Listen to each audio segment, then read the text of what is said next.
അച്ഛാ ഓമനക്കുട്ടൻ എഴുന്നേറ്റില്ലേ? കുട്ടിയുടെ രാവിലെ തന്നെ എന്തോ അത്യാവശ്യമുണ്ടെന്ന് പറഞ്ഞ് പുറത്തു പോയി. എന്തത്യാവശ്യം? ജോലിയും കൂലിയും ഉള്ളവർക്കല്ലേ അത്യാവശ്യമുണ്ട്. ഇത് നാട് ചുറ്റാൻ പോയതായിരിക്കും. അച്ഛൻ എപ്പോഴും എന്തിനാ ഇങ്ങനെ കുട്ടിയേട്ടനെ കുറ്റം പറയുന്നത്? അതുകൊണ്ട് കുട്ടിയേട്ടൻ ഇങ്ങനെ ആയിപ്പോയത്. ഈ പ്രായത്തിൽ നല്ല പ്രോത്സാഹനമല്ലേ കൊടുക്കേണ്ടത്? ഇനിയും ഞാൻ അവനെ പ്രോത്സാഹിപ്പിച്ചാൽ എനിക്ക് പോലീസ് സ്റ്റേഷനിൽ നിന്ന് ഇറങ്ങാൻ നേരമുണ്ടാവില്ല. പണ്ട് ആയുർവേദ പൊടി വിറ്റത് ഓർമ്മയുണ്ടല്ലോ? ആകെ വിറ്റുപോയത് 23 പാക്കറ്റാ. ആ 23 പേരും കൊണ്ട് കേസ് കൊടുത്തു. അന്ന് അവൻ അതിൽ നിന്ന് ഊരാൻ വേണ്ടി ഞാൻ എന്തുമാത്രം കാശാണ് മുടക്കിയെന്ന് നിനക്ക് ഓർമ്മയുണ്ടല്ലോ? രണ്ടാമത് നാടക കമ്പനി തുടങ്ങി. എന്നിട്ടോ നായകനും നായികയും ഒളിച്ചോടി. അതിന് ആ പോലീസുകാരുടെ വായിരിക്കുന്ന തെറി കേട്ടത് നിനക്ക് ഓർമ്മയുണ്ടല്ലോ? ഇതൊന്നും കുട്ടിയുടെ മനഃപൂർവ്വം ചെയ്യുന്നതല്ലല്ലോ അച്ഛാ, അബദ്ധം പറ്റി പോകുന്നതല്ലേ. എന്റെ പൊന്നുമോളെ, ഈ നാട്ടിൽ 900 കോടി ജനമുണ്ട്. അതിൽ ഇവന് മാത്രം എന്താണ് ഇങ്ങനെ അബദ്ധം പറ്റുന്നത്? പക്ഷെ നമസ്കാരം. ആ പവിത്ര, എന്താ രാവിലെ? അല്ല, ഓമനക്കുട്ടൻ സാറുണ്ടോ ഇവിടെ? കുട്ടിയുടെ രാവിലെ പുറത്തു പോയി. ഒരു കാര്യം സംസാരിക്കാൻ വേണ്ടിട്ടായിരുന്നു. എപ്പോഴാ വരുന്നതെന്ന് വല്ല അറിയാവോ? അത് ദൈവം തമ്പുരാന് പോലും അറിയില്ല, പിന്നല്ലേ അവൾക്ക്. ഇത് കേൾക്കണേ മാഷ, ഇത് കേക്ക്. പറഞ്ഞോളൂ. ഈ ഓമനക്കുട്ടൻ സാർ പറഞ്ഞിട്ട് ഈ അമ്പലത്തിനടുത്തുള്ള ഒരു കെട്ടിടത്തിന് നമ്മൾ കച്ചവടം ഉറപ്പിച്ചു. അഡ്വാൻസുമായിട്ട് ഇപ്പോൾ വരാന്ന് പറഞ്ഞ ടീമാ. 2 ദിവസമായി വിളിച്ചിട്ടാണ് പുള്ളി ഫോൺ കൊടുക്കുന്നില്ല. സുലോചനെ, അടുത്തൊരു പോലീസ് കേസ് റെഡിയായി വരുന്നുണ്ട്. കെട്ടിടം വേണ്ടെങ്കിൽ വേണ്ടെന്ന് പറയണം. കച്ചവടം ഉറപ്പിച്ചിട്ട് ഇതുപോലെ മുങ്ങി നടക്കുന്ന മഹാ വൃത്തിയായിട്ട പരിപാടിയാണ്. കുട്ടിയുടെ മരമ ഞാൻ പറയാം. ശരി, ഞാൻ പോവാന്ന്. വാക്കു പറഞ്ഞ പാലിക്കാൻ കഴിയാത്ത ഓമനക്കുട്ടൻ എങ്ങനെയാണ് ബിസിനസ് നടത്തി കോടീശ്വരനാകാൻ പോകുന്നത്? ആദ്യം അവന്റെ അടുത്ത് പകുതി രൂപ പഠിക്കാൻ പറ, എന്നിട്ട് മതി ബിസിനസ്.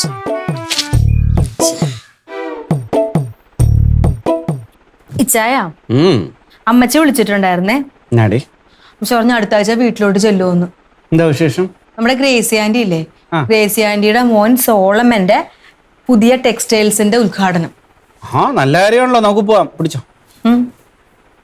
എന്നാലും ഗ്രേസി ആന്റിയുടെ ഒരു ഭാഗ്യവേ. ഇനി എന്തോരം സാരി അവിടെ പോയി ഉടുക്കാം. കാശ് കൊടുക്കണ്ടല്ലോ, 10 പൈസയുടെ ചെലവില്ല.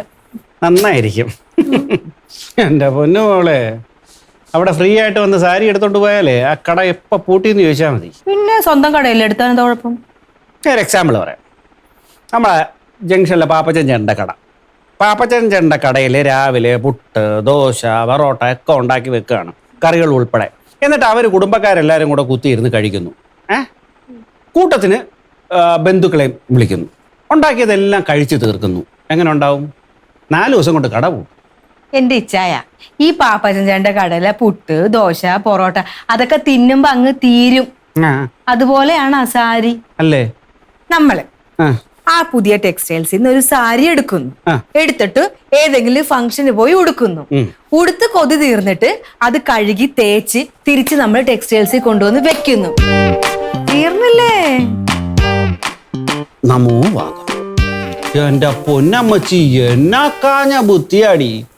MBA പഠിച്ചവർക്ക് പോലും ഇത്രയും ബുദ്ധി ഉണ്ടാവത്തില്ല.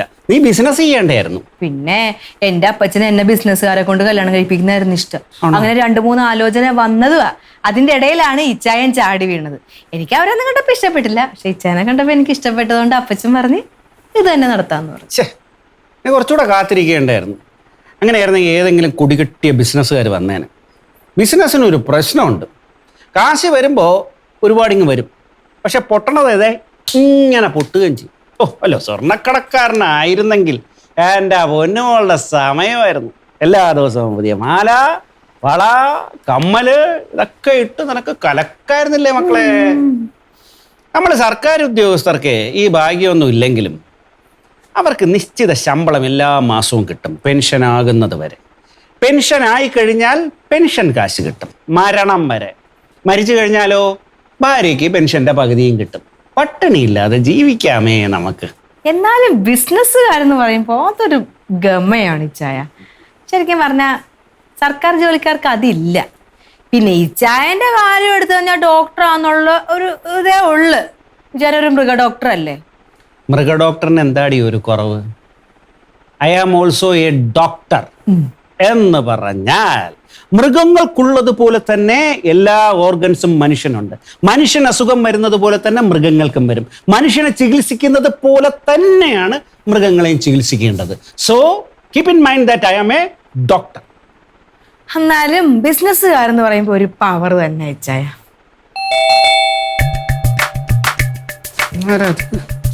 ഞാൻ നോക്കട്ടെ. വരുന്നില്ലേ കൂടെ? വരുമല്ലോ.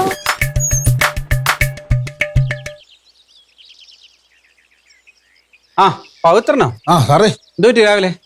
ഓ എന്നാ പറ്റാനുള്ളതൊക്കെ ഇനി പറഞ്ഞാ കാര്യം. സാറിൻ്റെ ഒരു കൂട്ടുകാരൻ കാരണം ബാക്കിയുള്ളവൻ്റെ ഒരു കെണിക്കാ തോന്നി അടിയൊക്കെ കേട്ടോ.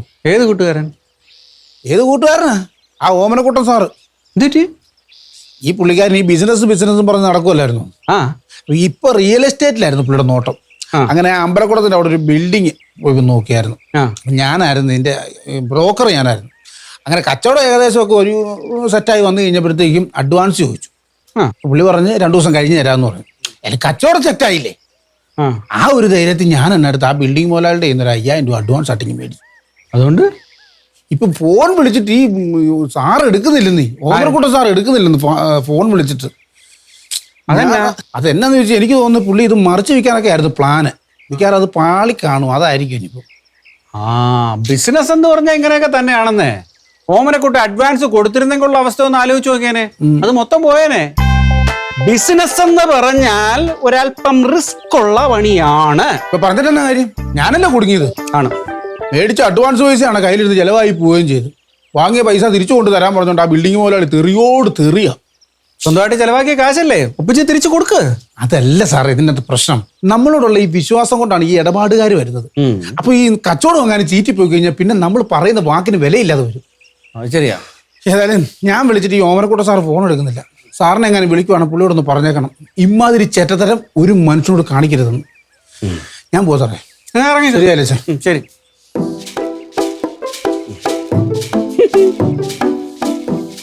നീയല്ലേ പറഞ്ഞത് ബിസിനസ്സുകാർക്ക് ഈ സമൂഹത്തിൽ ഭയങ്കര ഗ്ലാമറാണ്, മൃഗ ഡോക്ടറെ ആർക്കും ബഹുമാനമില്ലെന്ന്.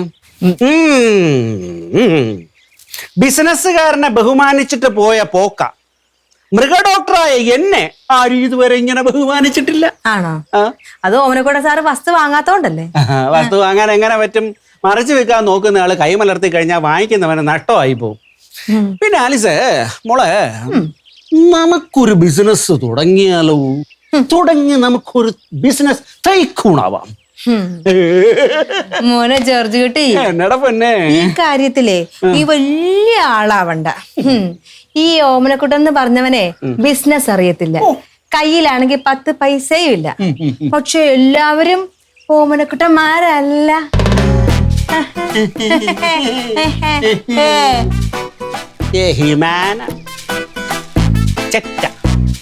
അതാണ് ബഹുമാനം.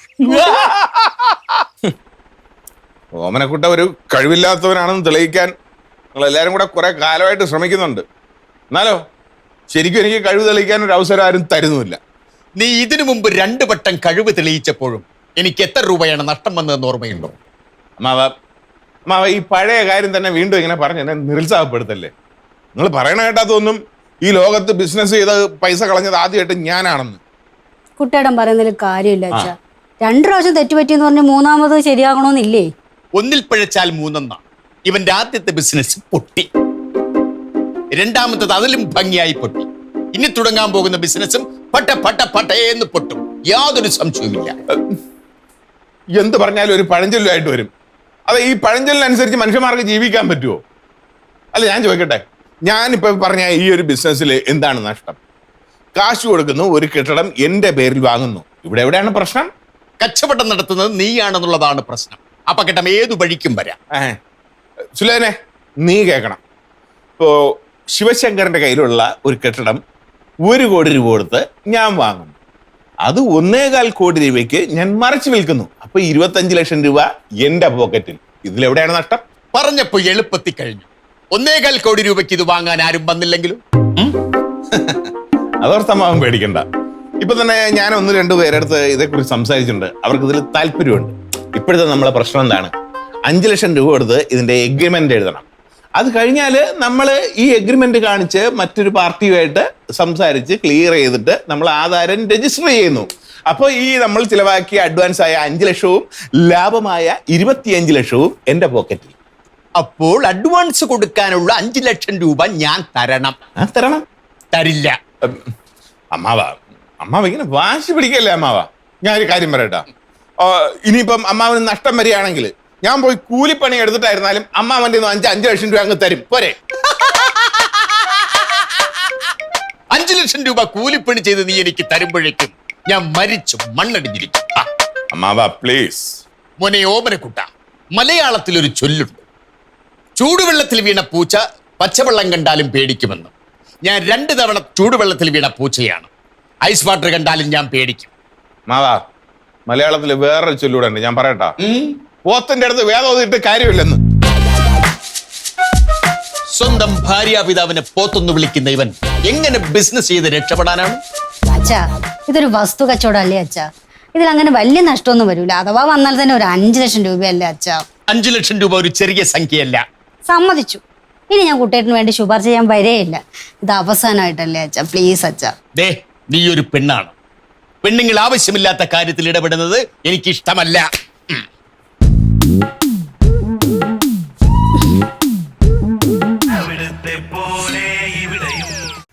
അല്ല പിന്നെ ഒരു തരത്തിലും എന്നെ ജീവിക്കാൻ സമ്മതിക്കൂല എന്ന് പറഞ്ഞാൽ അതങ്ങനെ ശരിയാവും? ഇതിപ്പോ ഞാൻ പറഞ്ഞുകൊണ്ട് മാത്രമാണ് അങ്ങനെ സമ്മതിക്കാത്തത്. എടാ, പുള്ളിയെ കുറ്റം പറയാൻ പറ്റില്ല. നീ സർക്കാർ ഉദ്യോഗസ്ഥയിൽ നിന്ന് ലീവ് എടുത്തിട്ട് നീ ബിസിനസ് എന്ന് പറഞ്ഞു കിടന്നാൽ ആർക്കായാലും ദേഷ്യം വരൂലേ? എൻ്റെ അളിയാ, ഈ അങ്ങനെ സർക്കാർ ജോലി കൊണ്ട് മേൽഗതി ഒന്നും ഉണ്ടാവാൻ പോണില്ല. സർക്കാർ ഉദ്യോഗസ്ഥന് മേൽഗതി വരില്ലെന്ന് നിന്നോട് ആരാ പറഞ്ഞത്? ഞാൻ സർക്കാർ ഉദ്യോഗസ്ഥനല്ലേ? ഞാൻ എൻ്റെ ശമ്പളത്തിലാണ് ജീവിക്കുന്നത്.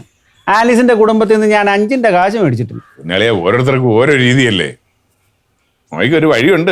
വേറെ ഒരു വഴിയും കിട്ടിയില്ലെങ്കിൽ ഒരു ദിവസം 5 എണ്ണം വാങ്ങിച്ചടിച്ചിട്ട് ഞാൻ തന്നെ കയറി 2 ചീത്ത വിളിക്കും. അന്നത്തോടെ അങ്ങനെ പഠിക്കും. എന്നാ പിന്നെ അത് തന്നെ നോക്ക്. പവിത്രം ചെയ്ത് ഇതുപോലൊരു നമ്പറാ. പവിത്രം എന്ത് ചെയ്ത്? പവിത്ര, ഇക്കുടി നല്ലതല്ല, മതിയായിരിക്കും. എന്റെ സാറ് വിചാരിക്കുന്ന പോലെ ഞാൻ ഈ ഭയങ്കര കുടിയൊന്നും അല്ലെന്നേ. പിന്നെ ഏറി വന്നാൽ ഒരു പെഗ്ഗടിക്കും. അതെന്തിനാ? ബാധർക്കും മണം വരണം, അത്രേ ഉള്ളൂ. ഇതിപ്പോ ഒരു പെഗ്ഗടിച്ചാലും 9 പെഗ്ഗടിച്ചാലും മണം വരും, അത്രയല്ലേ ഉള്ളൂ. എന്നിട്ട് ഒരു പെഗ്ഗടിച്ചിട്ട് ഞാൻ 9 പെഗ്ഗടിച്ച് എൻ്റെ ഫീറ്റ് ഞാനങ്ങ് അഭിനയിക്കും. എൻ്റെ സാറ് നേരെ വഴി ഞാൻ ഒരുപാട് സംസാരിച്ചു നോക്കി. ഇവർ 2 പേരും ഒരു തരത്തിലും എടുക്കുന്നില്ല. അവസാനം ഞാൻ കണ്ടുപിടിച്ച വഴിയായത്. 4 ദിവസം ഇത് ഇറക്കിയതുകൊണ്ട് തന്നെ റിസൾട്ട് വന്നോ. അത് കൊള്ളാല്ലേ, ഒന്ന് ശ്രമിച്ചു നോക്കല്ലേ? ആ, ശ്രമിച്ചു നോക്കുന്നേ കൊള്ളാം. പക്ഷെ വെളുക്കാൻ തേച്ചത് പാണ്ടാവരുതേ. പാണ്ടാകാതെ ഞാൻ നോക്കിക്കോളാം. എന്തായാലും ഐഡിയക്ക് താങ്ക്സ്. ഞാൻ പോണേ. അല്ല പിന്നെ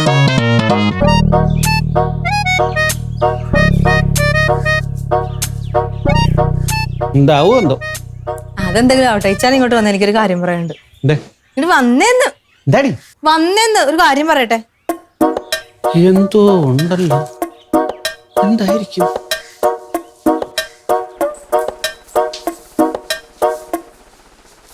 ഇവിടെ ഇരി. ഇവിടെ ഇരി. എന്തോടി ചൂണ്ടിക്കാണിച്ചിരുത്തേ? ഓ, എന്തോടി എന്താ? ഞാനേ പല പ്രാവശ്യം പറഞ്ഞു കഴിഞ്ഞ കാര്യമാണ്. എന്നാലും ഒന്നും കൂടെ പറയാം. നാട്ടുകാരെങ്കിലും വന്ന് അവരുടെ എന്തെങ്കിലും കാര്യം പറയാൻ നേരത്ത് അതിന്റെ ഇടയിലോട്ട് എന്നെ വലിച്ചിടരുതെന്ന് ഞാൻ ഇച്ചായനോട് പല പ്രാവശ്യം പറഞ്ഞിട്ടുണ്ട്. ഇനി അത് നടക്കത്തില്ല ഇച്ചായ.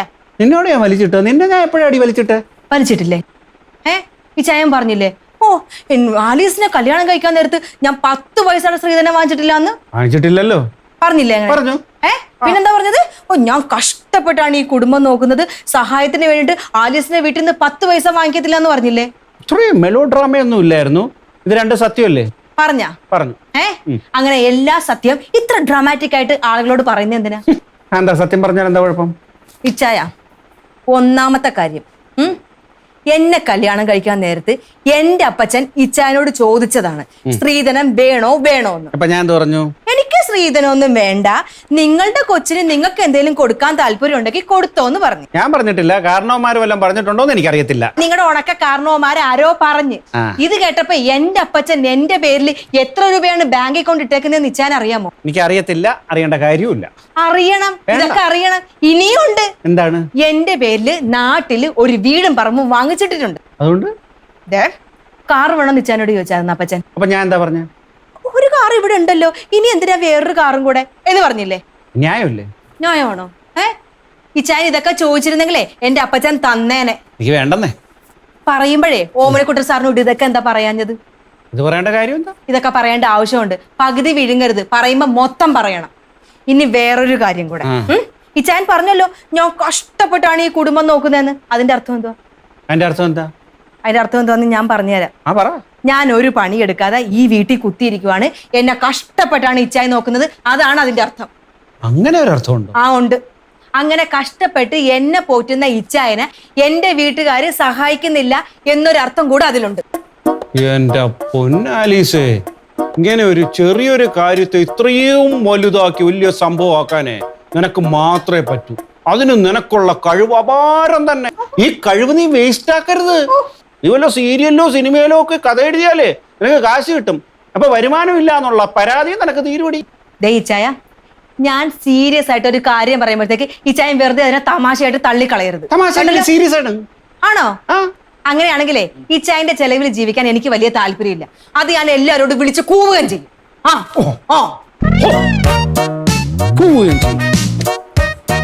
അപാര ജന്മം തന്നെ. ഈ കല്യാണാലോചന കൊണ്ടുവന്നവൻ എനിക്കൊന്ന് കാണും.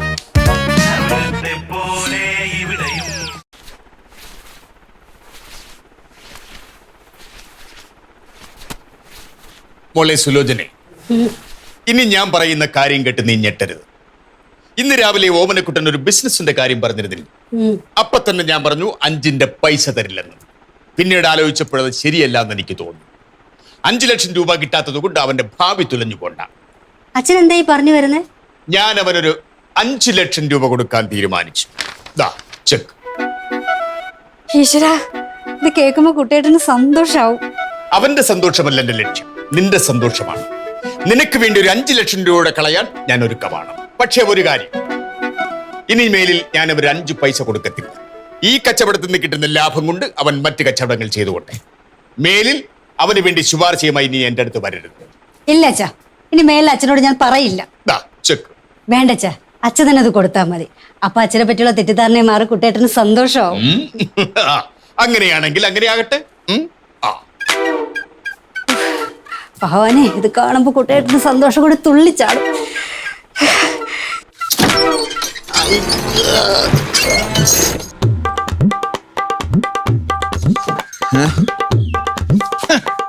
ഇവനെന്താണ് ഊഞ്ഞാലാടുകയാണ്? ഗേറ്റ് തുറന്നിട്ട് കഴിഞ്ഞാ എന്നെ അങ്ങ് മൂക്ക് കയറ്റി വലിച്ചള.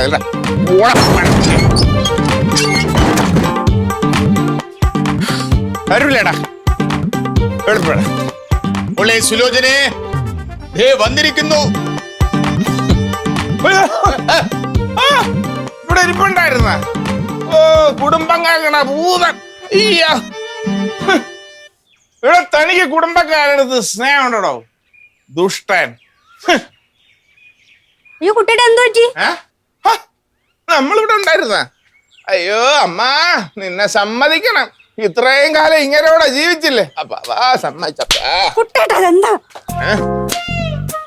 നിങ്ങൾ കുടിച്ചിട്ടുണ്ടല്ലേ? എന്നെ കുടിക്കാതെ എനിക്ക് വേണ്ടേ ജീവിതത്തിൽ സന്തോഷം? കുടിച്ച് ബോധം പോകുമ്പം അതാണ് സുഖം. ഇത്രയും കാലത്തെ ഇല്ലാത്ത ശീലമൊക്കെ നിങ്ങൾക്ക് എവിടെ നിന്നാ ഉണ്ടായത്? വേണ്ട, ഇങ്ങനെ ഉണ്ടാക്കി തന്ന് മിസ്റ്റർ ലംബോദരൻ. അച്ഛനാണോ ഇങ്ങനെയൊക്കെ വിളിക്കുന്നത്? ആ വിളിയിൽ കുഴപ്പമൊന്നുമില്ല. ഞാൻ പ്രതീക്ഷിച്ചിരുന്ന നല്ല പച്ചത്തെറിയ. തന്നെ തന്നെ പച്ചത്തെറി തന്നെയാണ് വിളിക്കേണ്ടത്. ഞാൻ ഒരു മാനേജ് ഞാൻ വിളിച്ചില്ല. നീ എന്താ പറയണേ? ഞാൻ ഒരു ബിസിനസ് തുടങ്ങാൻ വേണ്ടി കാശ് ചോദിച്ച ആർക്ക് വേണ്ടിയിട്ടാണ്? ഞാൻ ഒരു ബിസിനസ് തുടങ്ങി കോടീശ്വരനായ നിന്നെ ഞാൻ രാജ്ഞിയെ പോലെ നോക്കൂലേ? നിന്നെ കല്യാണം കഴിക്കുന്നതിന് മുമ്പ് അവൾ ഒരു രാജ്ഞിയായിരുന്നു. രാജ്ഞി എന്നായിരുന്നു? ഇത് നിങ്ങൾ പറഞ്ഞാ പോരാ, ഇവള് പറയണം.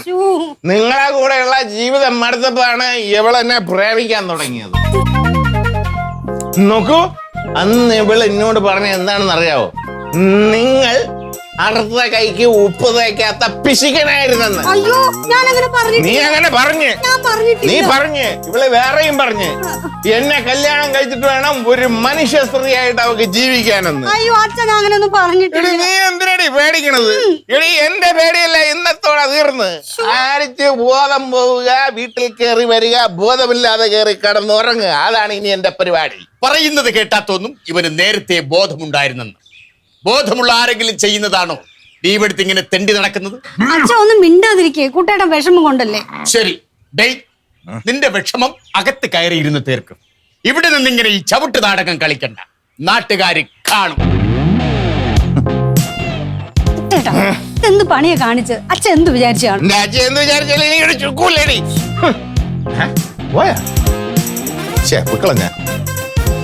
ഞാൻ കുടിച്ചൊന്നുമില്ലടി, ഫുൾ ആക്ടിങ്. ഇതാകുമ്പം നിന്റെ അച്ഛന്റെ മുഖത്ത് നോക്കി പറയാനുള്ള എല്ലാം പറയുകയും ചെയ്യാം. നാളെ രാവിലെ എഴുന്നേറ്റ് ഒരു സോറി പറഞ്ഞ് തീരുകയും ചെയ്യും. ഇതിന്റെയൊക്കെ ആവശ്യം ഇപ്പൊ എന്തിനാ? ആവശ്യം എന്തെന്നാ? ഇനി നീ നോക്കിക്കോ, അമ്മാവൻ ഞാൻ പറയുന്നത് പോലെ കേൾക്കും. എത്രയൊക്കെ ബലം പിടിച്ചു കഴിഞ്ഞാലും ഒരു മരുമകൻ കുടിച്ച് നശിക്കണ കാണാൻ ഒരു അമ്മാവനും ആഗ്രഹിക്കൂല. ഇനി ഞാൻ പൈസ ചോദിച്ചു കഴിഞ്ഞാൽ എടുത്ത് തരികയും ചെയ്യും. പൈസ അതിന് തന്നല്ലോ. തന്ന ആ കുറച്ചു മുമ്പ് അച്ഛൻ എന്നെ വിളിച്ചിട്ട് വിശദമായിട്ട് കാര്യങ്ങളൊക്കെ സംസാരിച്ചു. ഞാൻ അവനൊരു 5 ലക്ഷം രൂപ കൊടുക്കാൻ തീരുമാനിച്ചു. ദാ ചെക്ക്. ഈശ്വരാ, ഇത് കേൾക്കുമ്പോ കുട്ടിയേട്ടന് സന്തോഷാവും. അവന്റെ സന്തോഷമല്ല എന്റെ ലക്ഷ്യം, നിന്റെ സന്തോഷമാണ്. ദാ ചെക്ക്. വേണ്ടച്ച, അച്ഛൻ തന്നെ അത് കൊടുത്താൽ മതി. അപ്പൊ അച്ഛനെ പറ്റിയുള്ള തെറ്റിദ്ധാരണയെ മാറി കുട്ടിയേട്ടന് സന്തോഷാവും. അങ്ങനെയാണെങ്കിൽ അങ്ങനെയാകട്ടെ. നേരത്തെ എന്തടി പറയാത്തത്? പറയാൻ എന്നെ സമ്മതിച്ചോ? നാണക്കേടായി. നീ ഞാൻ പോയി ക്ഷമ ചോദിച്ചാലാ? ക്ഷമ ചോദിച്ചത് കൊണ്ട് ഒരു കാര്യവുമില്ല. എന്തെങ്കിലും ബിസിനസ് ചെയ്ത് രക്ഷപ്പെട്ടോട്ടെ എന്ന് കരുതിയാണ് ഞാൻ ഈ പണം കൊടുത്തത്. അപ്പോൾ നീ പറയുന്നു ഇത് കൊണ്ടുപോയി കള്ളു കുടിക്കുമെന്ന്. കള്ളു കുടിക്കാൻ 5 പൈസ ഞാൻ തരത്തില്ല. അയ്യോ ഇല്ല, ചുമ്മാ അമ്മാവ, ഇതെല്ലാം എന്റെ ആക്ടിങ് ആയിരുന്നു. ഇന്ന് നിന്റെ കയ്യിൽ കാശില്ലാത്തത് കൊണ്ട് നീ കുടിച്ചതായി അഭിനയിച്ചു. നാളെ കാശ് കിട്ടിയാൽ നീ അഭിനയം നിർത്തി കുടിച്ചിട്ട് നിന്ന് എന്റെ തന്തയ്ക്ക് വിളിക്കും. അയ്യോ ഇല്ല, അങ്ങനെ സംഭവിക്കില്ല അമ്മാവ. സംഭവിച്ചല്ലോ. എന്തായിരുന്നാലും എന്റെ കാശ് കൊണ്ട് നീ ഇനി കുടിക്കാൻ. ഒരു ബിസിനസ്സുകാരൻ വന്നിരിക്കുന്നു. തീർന്നാ നിങ്ങളുടെ സൂക്കേട്. എന്റെ കണ്ണീരണ്ടിട്ട് സഹിക്കാതെ അച്ഛൻ എനിക്ക് കാശ് തന്നു. ഇനി എന്തോ എനിക്കറിയില്ല. ഞാൻ പോയി കാല് പിടിച്ചാലാ? എന്റെ കാല് പിടിക്കാൻ വന്ന നിന്റെ കാലിന്റെ കുറുമുട്ട് ഞാൻ അടിച്ചു.